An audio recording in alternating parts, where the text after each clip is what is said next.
Good day to everybody joining us, and welcome to today's X-Talks webinar. Today's talk is entitled Predictive Biomarker Discoveries for Oncology, Small Molecules, and Biologics. My name is Rebecca Chung, and I will be your X-Talks host for today. Today's webinar will run for approximately 60 minutes. This presentation includes a Q&A session with our speakers. This webinar is designed to be interactive. Please feel free to submit questions and comments using the questions chat box. This chat box is located in the control panel on the right-hand side of your screen. If you require any assistance, please contact me at any time by sending a message using this chat panel.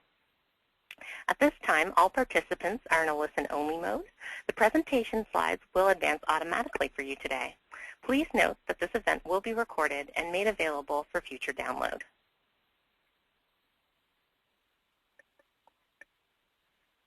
At this time, I'd like to introduce Eurofins Panlabs, who has helped develop the content for this presentation. Eurofins Panlabs is a global CRO specializing in discovery pharmacology testing services. They have been in continuous operation for over 40 years, serving the pharmaceutical and biotechnology community, setting the benchmarks for quality, convenience, and scientific expertise. Their mission is to provide pharmacological testing services that predict clinical effects. The Eurofins Panlabs scientific portfolio consists of over 1,350 tests, ranging from molecular assays to cell-based models through proof of concept in vivo activity determinations. Eurofins Panlabs is an extension of their clients' capabilities, providing unrivaled pharmacological expertise and knowledge, superior data reliability, and innovative solutions for drug discovery. At this point, I'd like to introduce our speakers for today's event, Dr. Jamil Shah, who is Principal Scientist and Group Leader in Oncology at Eurofins Panlabs. Dr. Shah is responsible for logistics, oversight, and development of OncoPanel TM, trademark, a high-content, multi-parametric cancer cell line profiling service to discover and prioritize predictive biomarkers for the treatment of cancer. He designed, validated, and implemented proprietary genomic analysis applications to identify and prioritize predictive genomic biomarkers using OncoPanel cell profiling data using small molecules or biologics in internal and public genomics data. He has received numerous awards and has authored 15 published peer-reviewed research articles and currently has 2 pending patents. Our co-speaker for today's event is Dr. Jonathan Crane, a senior scientist in oncology and cell biology at Eurofins. Dr. Crane is responsible for new assay development with a focus on emerging biologics as novel cancer treatments. Before joining Eurofins Panlabs in 2012, Dr. Crane worked in the Department of Antibody Engineering at Genentech. There, he was responsible for the discovery and improvement of monoclonal antibodies for clinical targets through phage display, quantitative binding analysis, and molecular engineering. He has authored 17 published peer-reviewed research articles and 5 invited review articles. You can learn more about both speakers by visiting www.xtalks.com. And now, without further ado, I'd like to turn this presentation over to our speakers. Okay, thanks, Rebecca. You're welcome. Okay, hopefully everybody can see the slides. Yep, you're great to go. It's a pleasure to be here today and share with you some of the recent enhancements we've made to the OncoPanel cell line profiling service. For those that may not be familiar with what OncoPanel is, I'm going to spend a little bit of time and tell you about it and then discuss the genomics analysis that we now perform at no cost as a value-added service for OncoPanel 240 clients.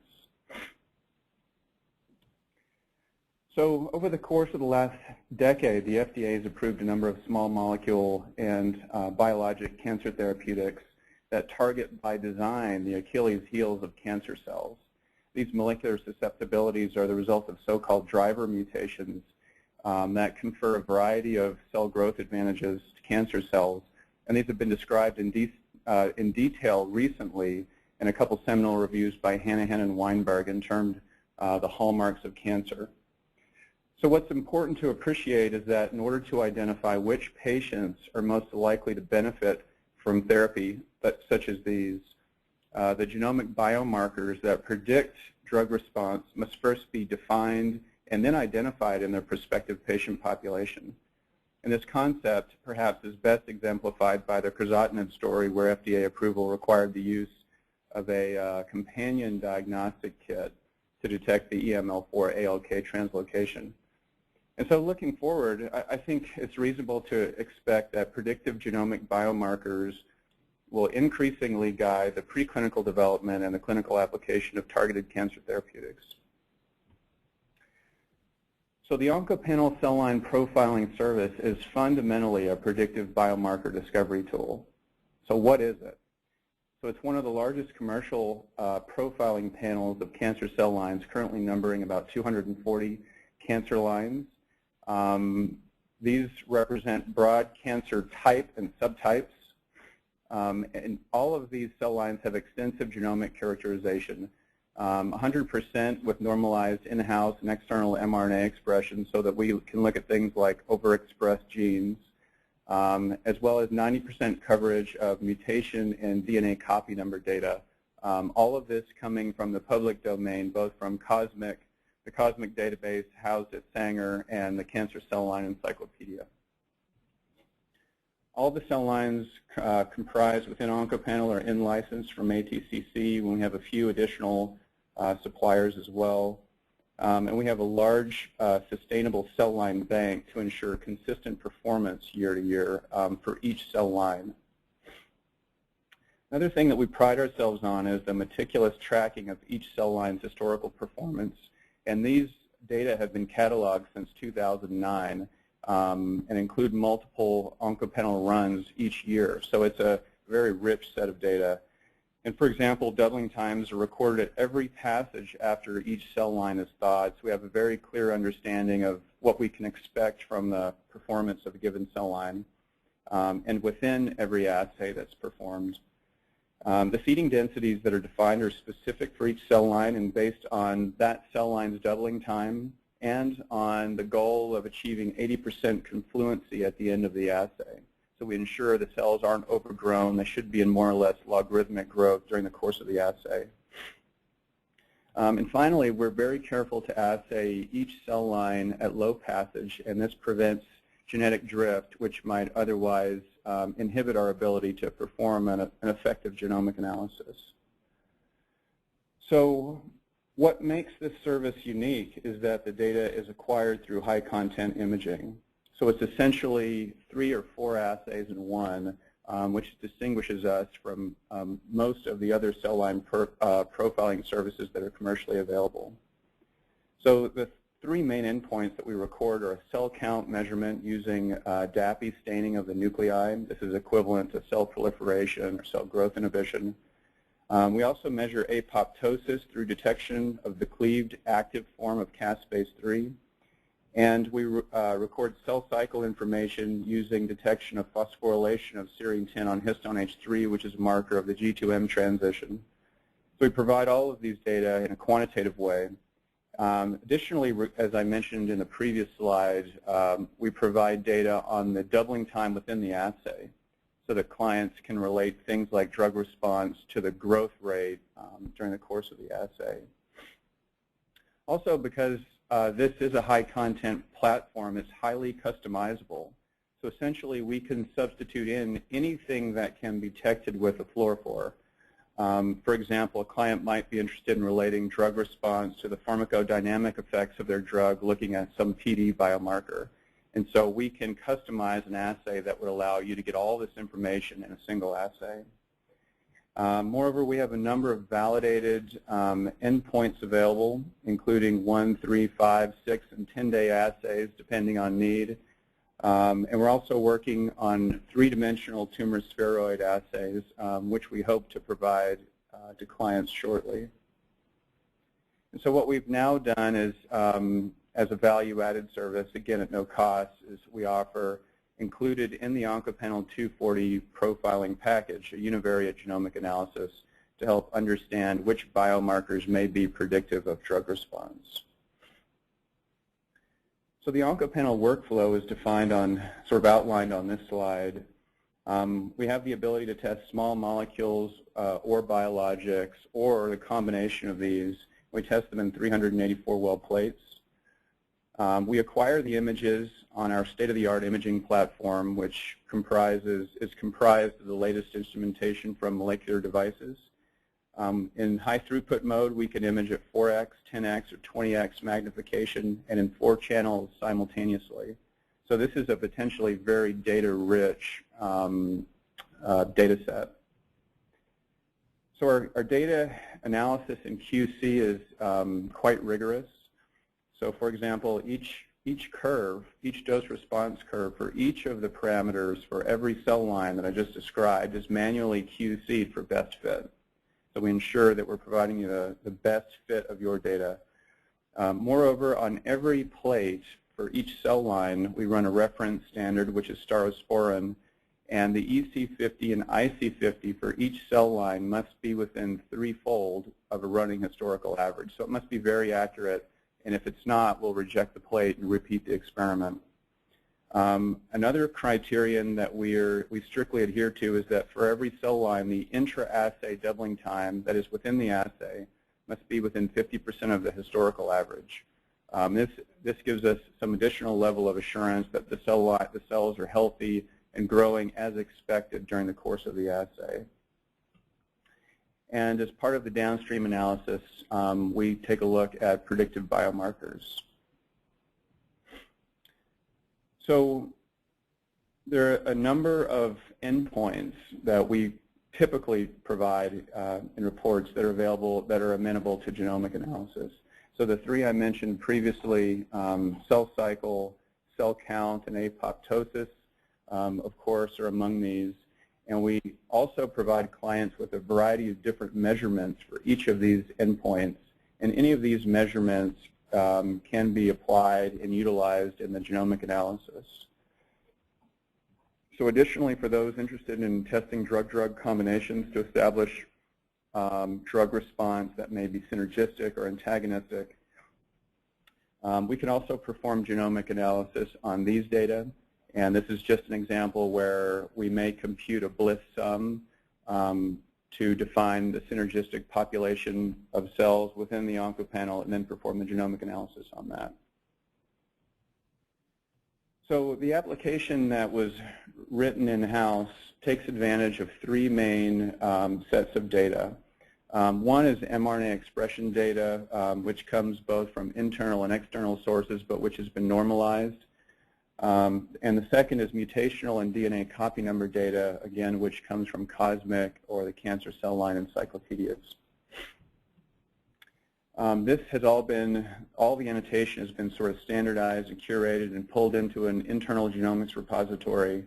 And then the data analysis application runs a series of automated queries using validated statistical methodologies to relate things like drug response, the genomic data, and also consider things like cancer type and subtype descriptors.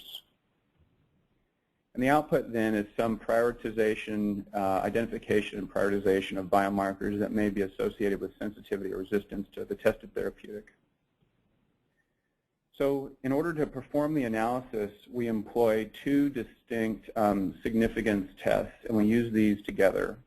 So the first test of significance requires that we take each cell line and we bend them into one of 2 categories, here termed either biomarker positive or biomarker negative, depending on whether or not they contain a mutation or an overexpressed gene or a deletion, for example. So in the case of EGFR mutation, we have 15 cell lines that are biomarker positive, that is, they contain the EGFR mutation, and 225 that are negative. We then calculate the mean IC50 in this case, and it could be any measurement from any of the parameters that I defined before. And because we know the standard deviations and the sample size of each of these groups, we can compute a p-value using a student's t-test. We also measure the strength of the association of the genomic feature, and this is accomplished by computing a value called the effect. And this is simply the biomarker negative IC50 subtracted from the biomarker positive IC50, where a negative effect value suggests that the biomarker is associated with sensitivity, whereas a positive effect value indicates that the biomarker is associated with resistance. We then can generate volcano plots where we plot the significance on the y-axis. In this case, it's the negative log 10 p-value, so the higher on the y-axis, the more significant the feature. And then the strength of association measurement, or the effect, on the x-axis, where the more negative the effect value, the stronger the association with sensitivity. The more positive the effect value, the stronger the association with resistance. The second statistical test takes advantage of the fact that we can call cell lines sensitive or resistant.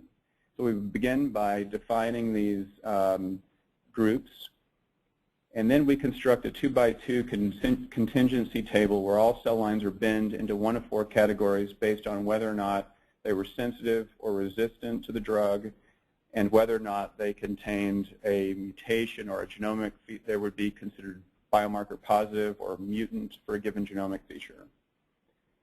And then by looking at the distribution of these sample sizes within these 4 categories, we can use the chi-squared test or the Fisher's exact test to compute a p-value of significance. We also look at the strength of the association of the biomarker. In this case, we do this by computing the odds ratio. And the odds ratio is the ratio of the odds that a mutation is associated with drug resistance to the odds that a mutation is associated with sensitivity. So analogous to what we did with the student's t-test, we can construct, we can graphically represent these data in a volcano plot, where again we plot the significance on the y-axis and the strength of association, or in this case the odds ratio, on the x-axis. And as before, the greater the negative odds ratio value, the more strongly associated the biomarker is with sensitivity, and the more positive the odds ratio value, the more strongly associated the biomarker is with resistance. So what we learned in the course of developing this was that essentially these tests perform in a similar manner with respect to biomarkers that should be considered positive based on what's known of particular test compounds. So in the case of this MEK inhibitor, we know things like KRAS mutation and BRAF mutation, NRAS, et cetera, should be associated with drug response, and they are. So that was encouraging because in some ways that provides cross-validation that both statistical tests are performing as they should. On the other hand, each test on its own has its own sort of inherent limitations where the test sort of starts to break down. And as a result of that, there is a certain amount of noise associated and specific for either test. So what we realized we should be able to do is if we use both of these together, we should sort of be able to triangulate on what the true and perhaps most significant genomic features should be. And so this is shown here, where on the y-axis is the p-value result from the student t-test, and on the x-axis is the p-value result for the Fisher's exact test. And what you can see is that we're calling all of the genomic features that we would expect significant, but we've significantly filtered out the noise by using both orthogonal tests together. So this is our general strategy for the genomic analysis that we perform. So I'll share with you now in a few slides are what you can expect in a typical report of this genomics data. So in the top, what we've done here is I've just taken an example using the MEK inhibitor PD0325901, and we're looking at a plot of the p-value from the student's t-test versus the p-value of the Fisher's exact test. And everything in the upper right-hand quadrant is called significant, and therefore all downstream analysis is focused on these significant genomic features. So this is the genomic feature identification portion of the analysis. Next, we plot the one strength of effect versus the other when you look at both tests. So it's effect versus odds ratio. So those significant genomic features displayed in the previous slide are also highlighted here. So those highlighted in the bottom left-hand quadrant are those significant genomic features associated with sensitivity. Those in the upper right-hand quadrant are those genomic features associated with resistance. So we also provide a waterfall plot of the rank ordering of, in this case, the IC50 values versus that we obtained for this particular MEK inhibitor. So on the left is shown sort of all of the data color-coded by cancer type, where each bar represents a different cell line. Then on the right is sort of the same graph where we filtered the data based on the genomic features that we called significant. So you can then visualize cell lines, where cell lines lie within this distribution of IC50 values based on the presence of one of the significant genomic features. So we also look at the association of drug response to cancer type independent of genomic feature. And that's shown in the top plot, which is a series of box plots rank ordered from cancer type that's most sensitive to the MEK inhibitor versus that which is least sensitive. Again, color-coded by cancer type, and in this pie chart, the number or the size of the pie slice represents the number of cell lines that are present within a given cancer type. On the bottom right-hand side, we've taken all the significant genomic features and counted the number of cell lines that contain that genomic feature, and then displayed them as a stacked bar chart where each stacked bar represents a different cancer type, again using the same color coding shown here on the left. So one of the other things that can become important when you look at genomic features and try to understand which biologically make the most sense is to look at things like mutual exclusivity. So, and that is whether or not two genomic features may confer the same selective advantage or otherwise act redundantly, or do these lie within the same biological pathway, for example. And one way to begin to look at mutual exclusivity is by perhaps hierarchically clustering the data, where genomic features are plotted on the y-axis and the cell lines are plotted in the x dimension, and then using a Euclidean distance measure to segregate and cluster these data. And what you can see in this particular case, as we would expect, BRAF and KRAS mutation are largely mutually exclusive of each other, suggesting that if we had not known, the biological function of these genes, we might conclude that they're providing some redundant growth advantage. So the last thing provided in the report is an analysis based on significant genomic features that carry coding mutations. And so what's plotted here are each genomic feature is represented, and what we have plotted is the amino acid position of the mutation versus the number of cell lines that carry that particular mutation. And what you can see quite readily when you look at data like these is that there may be hot spots where mutations frequently occur, and in cases like this, like in the case of BRAF or KRAS or NRAS, we can see the positional association of that hot spot, and it might also help you interpret the data insofar that hot spots may be more associated with gain of function changes versus loss of function changes.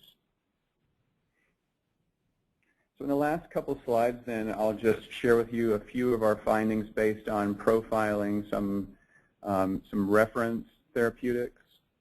So in the case of cetuximab or Erbitux, which is an anti-EGFR antibody, in addition to things like EGFR overexpression, EGFR amplification, we also found that the overexpression of a number of EGFR ligands is significantly associated with sensitivity to cetuximab.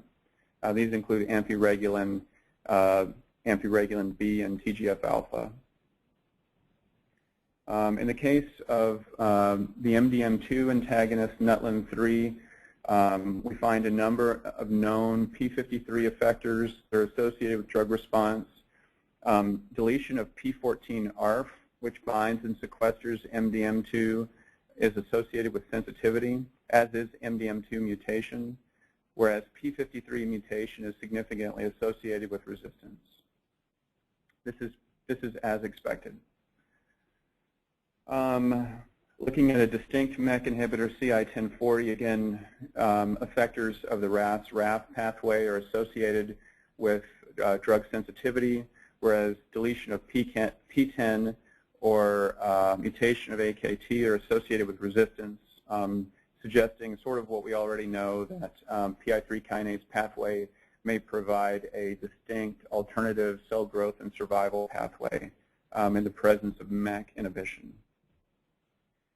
And finally, looking at TRAIL, which is an agonist of the death receptors 4 and 5, we find that C-flip, which is an important negative regulator of the TRAIL axis by inhibiting the cleavage of caspase-8, deletion of FLIP is associated with sensitivity, whereas conversely, the overexpression of FLIP is associated with resistance.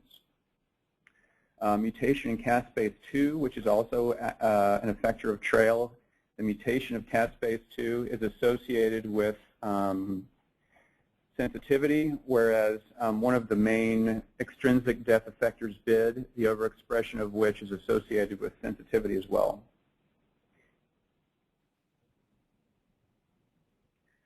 Okay, so with that, I think I will turn it over to John Crane.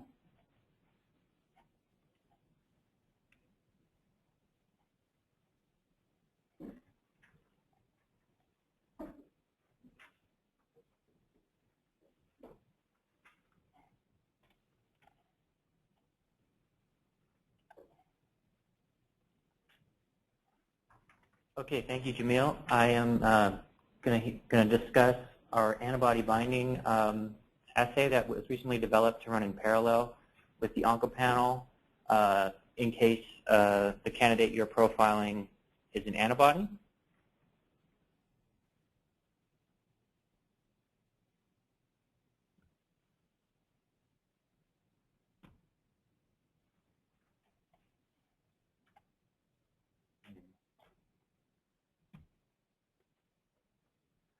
Okay. Beginning in 1997, the FDA, beginning in 1997 with rituximab, since that time, the FDA has approved 14 antibodies for therapeutic treatment in oncology. That number may seem small, but if you look at the sales of oncology drugs in 2012, you'll notice that 4 out of these 14 antibodies were in the top 10, including the top 3 cancer drugs of 2012, Rituxan, Herceptin, and Avastin.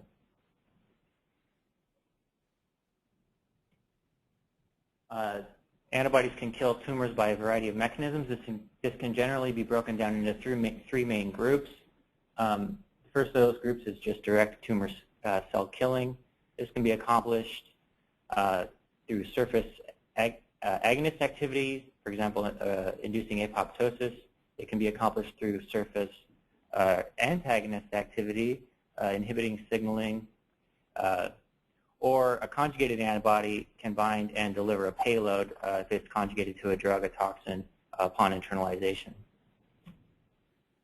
Antibodies can also kill through immune-mediated tumor activities, for example, complement activation, NK cell activation, ADCC, or T-cell activation. This can be accomplished by blocking T-cell inhibitory receptors such as CTLA-4, PD-L1, or cross-linking directly to T-cells. This is a new class of antibodies. Bispecific T-cell engagers is one example. Or antibodies can also act through inhibiting angiogenesis through vascular and stromal ablation. One thing that most of these methods have in common is that they all require antibody binding to the tumor cell. So we developed our antibody binding assay to run in parallel with the OncoPanel. Jamil already did a great job describing the OncoPanel. I'm just going to go over it briefly and describe how the 2 assays can run in parallel. So in the OncoPanel proliferation assay, cells are treated with a 10-point dilution series for 72 to 120 hours, depending on the client's request. This can also be done with antibody-drug combinations if required. The cells are then fixed after this incubation period and labeled for nuclear count, cleaved caspase 3, and phosphohistone H3. The deliverables are anti-proliferation effects, various endpoints, apoptosis induction, and cell cycle arrest. And as Jamil mentioned, there are custom labeling available if a different endpoint is desired. So the antibody binding assay is run in parallel. And in this case, the cells are treated in a 12-point dilution series just for 90 minutes. So just to allow binding, no biological effect. Cells are then fixed and labeled for nuclear count and bound antibody. And deliverables are the binding EC50, which is analogous to cellular affinity. Antibodies bound per cell, so total antibody number, which is analogous to antigen number, and antibodies bound per cell area, which may be analogous to antigen surface density. So in order to provide high-quality quantitative data, antibody number, we developed some customized tools that we use in our imaging system. So in order to associate fluorescence intensity with a molecular count, we needed an internal molecular ruler. In this case, we labeled latex microspheres with fluorescently labeled antibodies. And these microspheres are included and imaged alongside of the cells so that intensities on cells can be directly related to a molecular count. These microspheres are calibrated against known standards so that we know that we can determine the number of antibodies bound per sphere. This is calibrated by flow cytometry. And then we also have microspheres with various labeling ratios, either very bright or dimmer microspheres. Depending on the required exposure time of the experiment, we can choose the reference microsphere that gives us the best linear response. Another tool we've developed is the Cellular Counterstain. This is required because to take advantage of really the power of imaging, in that we can get spatial as well as total intensity measurements. But in order to do so, we need to know with confidence the cellular boundaries, even in the presence of low antibody binding. So as you can see in green here, as antibody binding, as antibody concentration increases, you get increased intensity, but our counterstain is constant. So even in the cases of low intensity, we can determine the cellular boundaries. And this is required if you want to have accurate measurement of background fluorescence and of antibody density per cell. So now I will discuss a little bit of the binding analysis that we do and the quality control to make sure that our data is robust. This is an example of two fairly different looking data sets. We begin by plotting the background subtractive fluorescence intensity against concentration, and then fitting this plot to a single site dose response model. This model gives two key parameters. The first one is the Emax, which is the extrapolated maximum binding intensity, shown here in these bars. And the second is the EC50, which is the concentration required to reach 50% of Emax. This is analogous to the cellular dissociation constant. So our first level of QC is the binding actually significant? And by significant, I mean, is it above the noise? And in order to determine the noise level, we take the standard deviation of the 4 lowest concentration points. And those are circled here and on the left. We define noise as 3 standard deviations above baseline. And then that noise level is compared to the intensity of the binding curve at 1 log below our maximum concentration. In this case, that would be 1 microgram per ml. Now, if the fluorescence intensity at that concentration is less than the noise, we define it as a non-binder. It means we just can't detect binding at a level of significance. And if it's above it, we call it a binder, and we move forward. Our second level of QC is we want to know, is the binding specific? So does the binding curve look normal? In this case, what we use as our scale is what we call the saturation. We also measure saturation at 1 log below the maximum concentration. And we define our cutoff as 70% saturation at 1 log below the maximum concentration. Any cell failingness are flagged as probable nonspecific or anomalous binders. Finally, our two main outputs from this are the antibodies bound or the antibody density. And I just want to describe the difference between these two parameters. So the total antibodies bound per cell, because we have a cell count, everything is referenced to the DAPI count, we can tell you the total antibodies that are bound on every cell versus concentration. But many cells are of different shapes and sizes. So for example, cell 1 here has a much higher antibody count per cell, but because these are much larger cells, the actual antibody density, and corresponding the antigen density, is actually higher in the smaller cells that's shown below. And the antibody density we define simply as the antibodies per cell divided by the area per cell. So in our pilot study, we wanted to show examples of this antibody binding across the OncoPanel. So we chose 3 well-known antibodies to measure.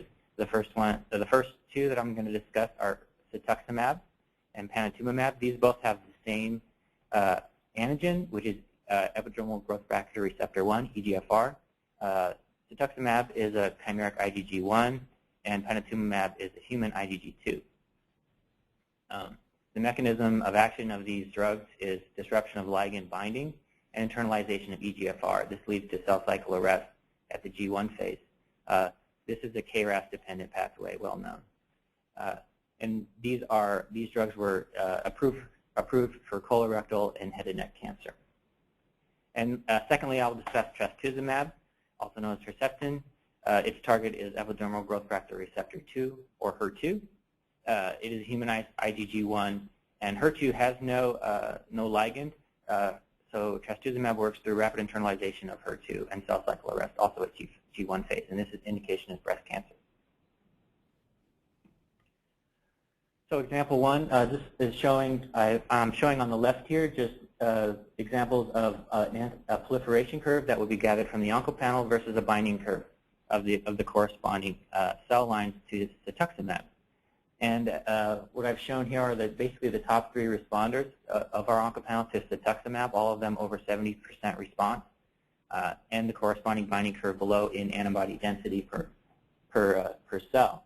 And as you can see, even you can have quite a different range of binding profiles and have similar proliferation profile. So in summary, we found significant growth inhibition, which we define as greater than 30%, in 37 cell lines. That's 15% of the OncoPanel. And we found significant binding by cetuximab, which we defined as 3 standard deviations above background, as described before, in 151 cell lines. So 63% of the OncoPanel showed binding, but only 15% showed effect. We also tested for specific versus non-specific binding by the saturation criteria that I described previously, which is 70% saturation at 1 microgram per ml. And we found that out of the 151 binders, only 12 were flagged as suspicious non-specific binding. As you can see, the look of these curves, they're not reaching saturation, whereas a nice binding curve, which is shown above, they reach saturation in a normal way. This is probably due to some off-target binding effects of cetuximab. If we compare total antibodies bound to the EGFR mRNA expression, we find a fairly good correlation, as you can see in the plot on the upper right. And I've also highlighted here the 37 cell lines that showed specific binding by cetuximab and a greater than 30% inhibition. And the range can go from low levels of binding, as in NCI H508, all the way to very high levels of binding and high expression. One thing to note here is the dynamic range of this measurement. If you notice, by dynamic range, what I mean is just the difference between the lowest detectable level and the highest detectable level. For cetuximab binding on the OncoPanel, this dynamic range was a 700-fold difference between lowest and highest. If you compare that to EGFR mRNA expression, where we only have a 100-fold difference between lowest and highest, you can see that binding is significantly more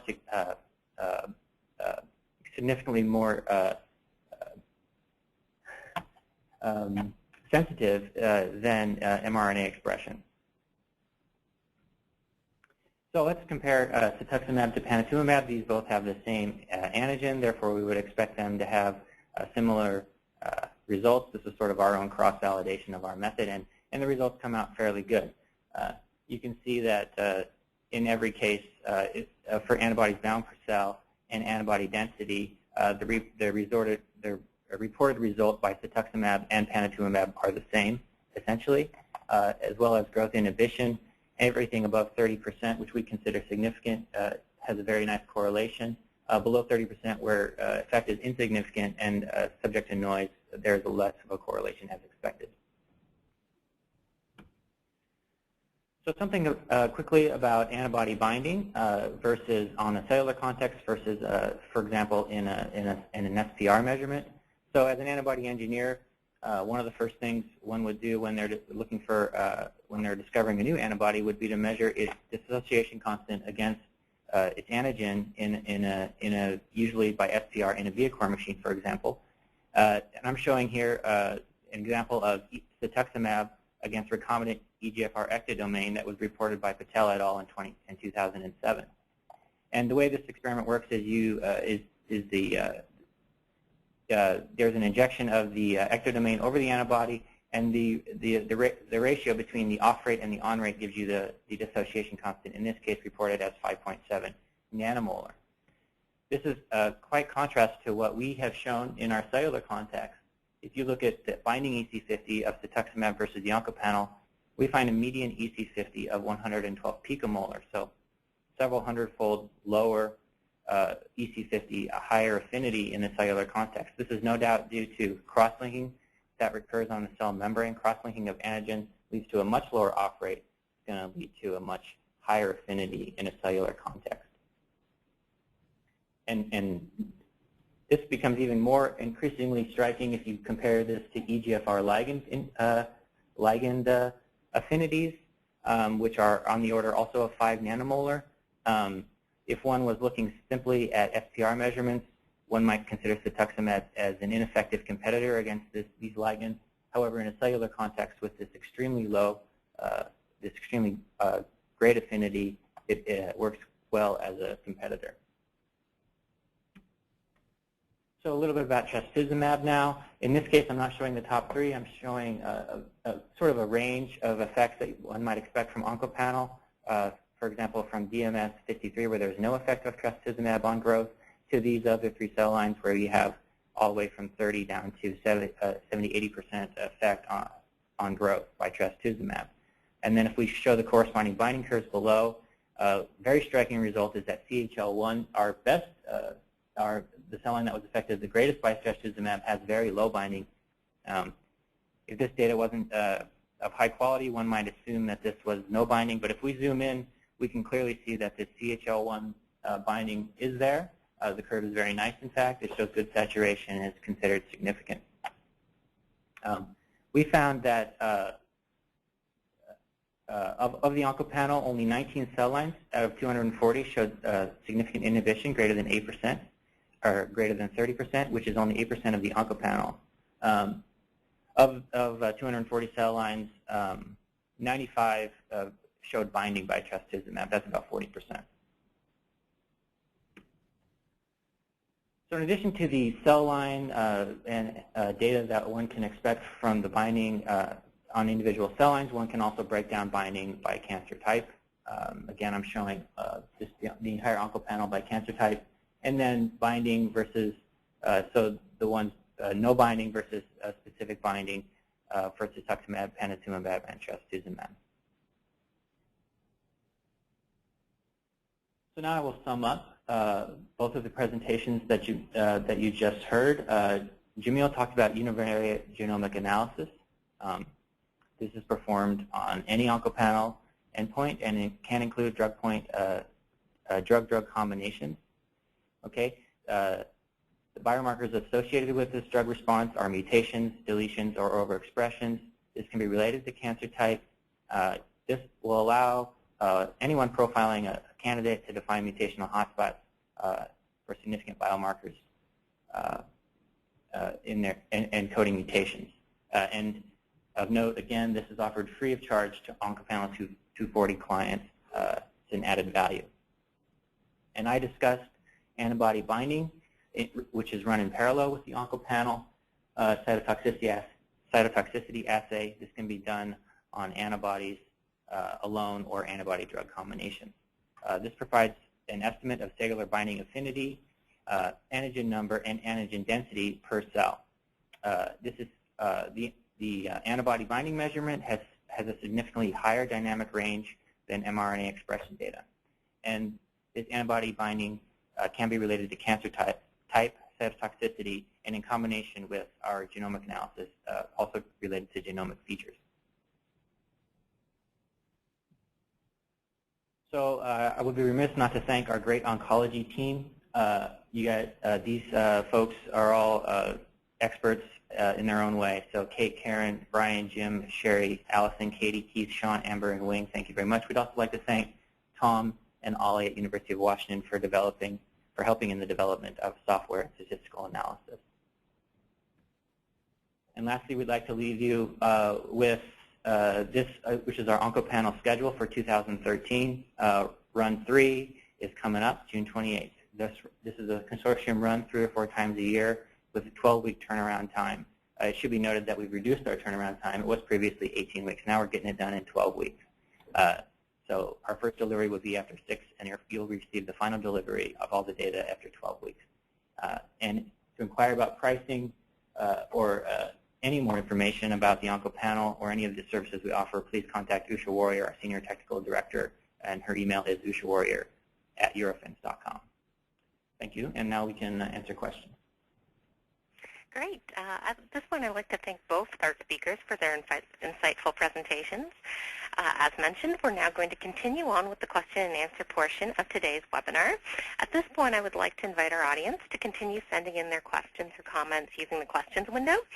Now, I've already received some questions, so I'm going to go ahead and start with those. So our first 2 questions are for Dr. Shah, in fact.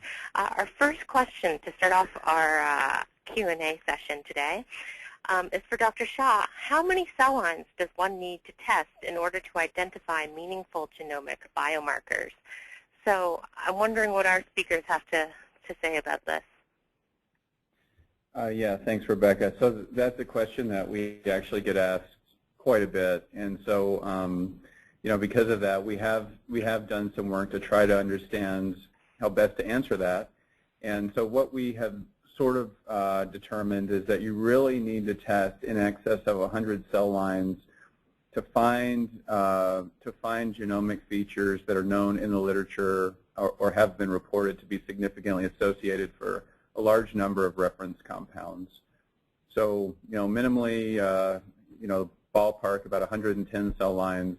But of course, the number of cell lines, the more cell lines that you test, the greater your ability to find those less frequent but potentially very significantly associated genomic features. And I guess again, one could go back to the to the story of the discovery of crizotinib's activity being related to ALK inhibition, and that really was a huge campaign to profile, I believe, in excess of 1,000 cell lines, before there was some assurance that, ALK was really the driving predisposing factor in that case. So I guess my answer is the more the better in general. Great.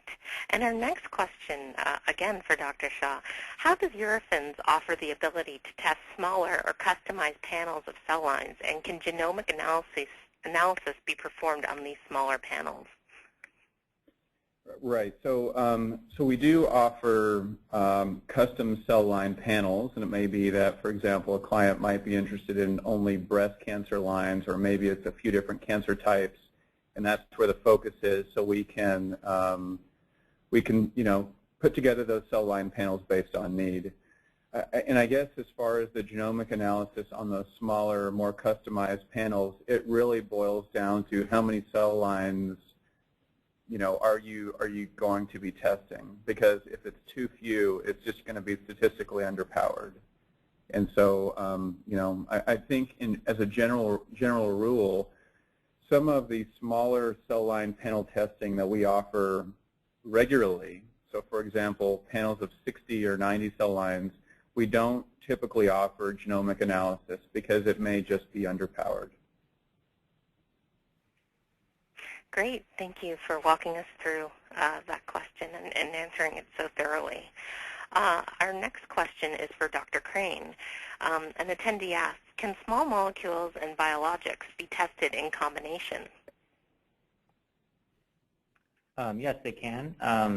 It's actually pretty simple. It would work just the same way as a drug-drug combination, two small molecules tested in combination. We can analyze the two individually as well in combination and give synergistic analysis as well. Great. Our next question, how do you connect the outcomes of the work you do to active clinical trials? I'm curious as to what our speakers think.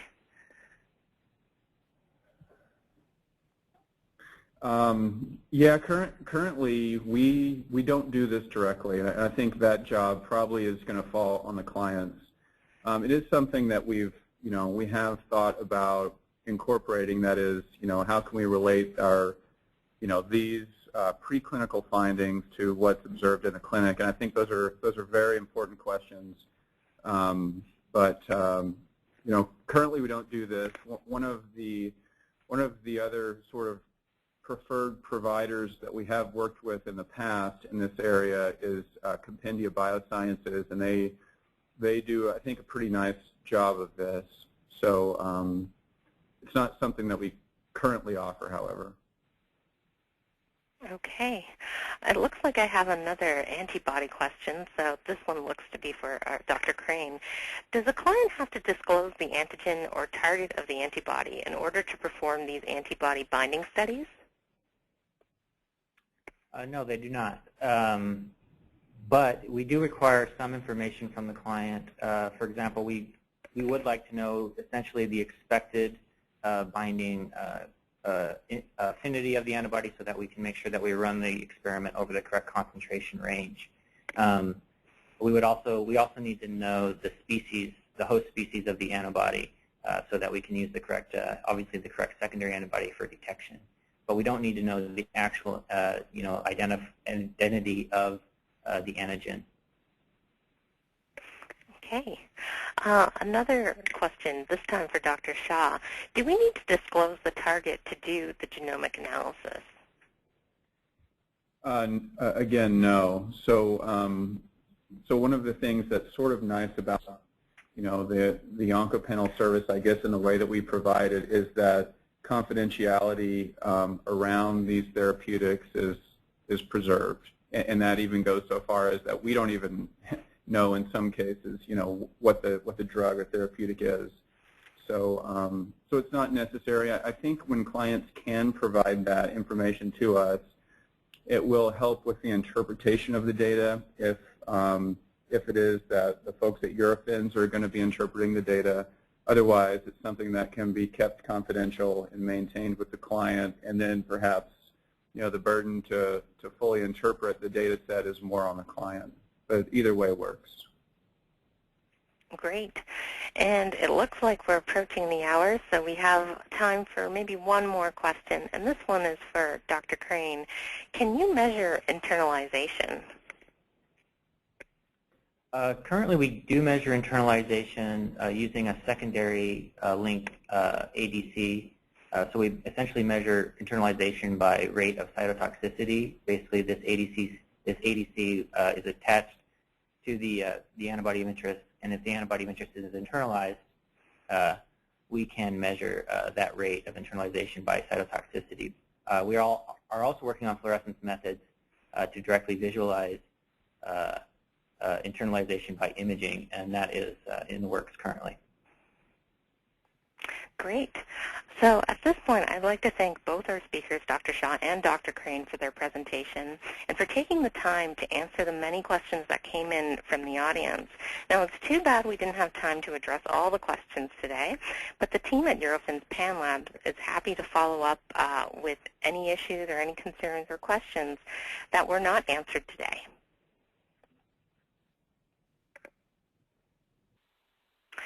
So again, I would like to thank everyone, our attendees as well as our panelists, for participating in this interactive discussion. And we hope you found this conference informative. Have a great day.